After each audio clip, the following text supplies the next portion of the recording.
എൻ്റെ ശബ്ദം സാധാരണ എല്ലാവരും ധൈര്യത്തോടെ പറയില്ല. ഈ ശബ്ദം തന്നെ വേണമെന്ന് പറഞ്ഞ് ഇതിനെ എനിക്കൊരു ധൈര്യം തന്നത്. ഭയങ്കര മടിയായിരുന്നു എൻ്റെ ശബ്ദം പുറത്തു കൊണ്ടുവരാൻ, ആരോടെങ്കിലും സംസാരിക്കാൻ, മൈക്കിൻ്റെ മുമ്പിൽ നിൽക്കാൻ ഭയങ്കര മടിയായിരുന്നു. എനിക്കൊരു ചമ്മലാണ്.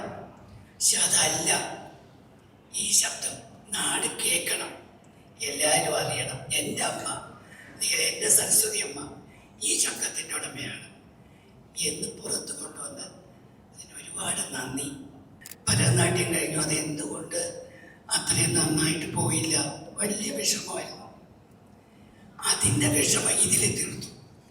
ഞങ്ങളെല്ലാവരും ഓരോരുത്തരും ഒറ്റക്കെട്ടായിട്ട് നിന്നാണ് ഇത് ഇത്രത്തോളം നന്നാക്കാൻ ശ്രമിച്ചത്. അതിന് മെയിൻ സഹിച്ചു ഞങ്ങളുടെ തോമസ് സാർ, പിന്നെ ഇദ്ദേഹം ഞങ്ങളുടെ കൃഷ്ണദാസ്.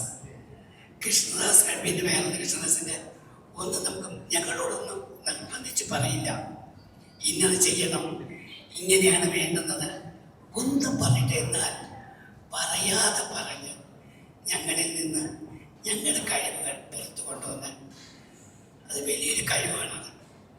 അദ്ദേഹത്തിന് നന്ദി.